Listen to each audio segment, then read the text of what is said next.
हाय। जिन लोगों का भी बर्थडे 1 मई से लेकर 10 मई के बीच आ रहा है, ये खास इम्पॉर्टेंट गाइडेड चैनलाइज मैसेज आपके लिए है। जिनका भी बर्थडे 1 मई से लेकर 10 मई के बीच में है, उन लोगों के लिए एक खास मैसेज है। तो चेक कर लेते हैं आप लोगों के लिए क्या मैसेज आ रहा है यूनिवर्स की तरफ से। यूनिवर्स प्लीज़ बताएं 1 मई से लेकर 10 मई बॉर्न पीपल वालों के लिए क्या खास मैसेज है। क्या खास मैसेज है 1 मई से लेकर 10 मई born people. Page of swords, 2 of wands, okay, ace of pentacles.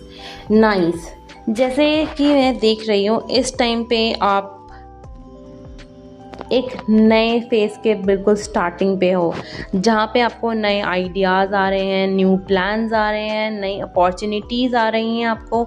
आप इन सब चीज़ों के बीच में हो, लेकिन आपको आ रहे हैं लेकिन आप डिसाइड नहीं कर पा रहे हो इस टाइम पे बिल्कुल आप, क्योंकि आपकी मे बी प्लानिंग ऑब्जर्वेशन नहीं हो रही है इस टाइम पे सही से। इसीलिए आपको यूनिवर्स की तरफ से इम्पॉर्टेंट गाइडेड मैसेज यही है कि इस टाइम पे आपको ग्राउंड वर्क करना है, इस टाइम पे आपको प्लानिंग करनी है, ऑब्जर्व करना है, इंफॉर्मेशन कलेक्ट करना है।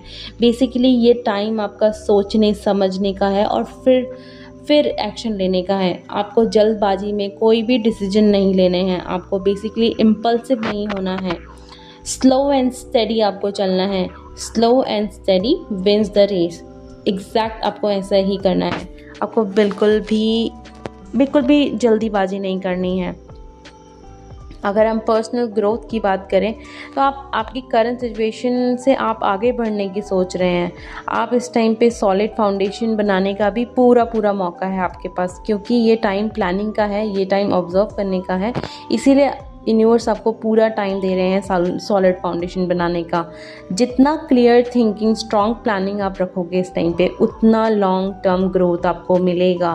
बस आपको थोड़ा सा पेशेंस और हर स्टेप को सोच समझ कर उठाना है। आई नो आपको बार बार रिपीटेड वर्ड मेरे तरफ से सुनाई दे रहे होंगे कि सॉलिड फाउंडेशन, प्लानिंग, ऑब्जर्व करना, बट मैसेज आपके लिए इम्पॉर्टेंट यही है। The thing is I am conveying it repeated एक तरीके से सेंटेंसेस में। कहीं ना कहीं जितना आ रहा है ना मैसेज, वो यही आ रहा है कि आपको इस टाइम पे बस प्लानिंग करनी है। इस टाइम पे आप लर्निंग मोड में हो एक तरीके से, क्योंकि आपको नए आइडियाज़ आ रहे हैं बहुत ज़्यादा। आप इस टाइम पे बहुत ज़्यादा कुछ बड़ा करने की सोच रहे हो, आप नई डायरेक्शन लेने की सोच रहे हो। मे बी नई जॉब हो सकती है, मे बी प्रमोशन हो सकता है, ये बिजनेस अपॉर्चुनिटी आपको नहीं आ रही हो इस टाइम पे, बस क्योंकि ये लॉन्ग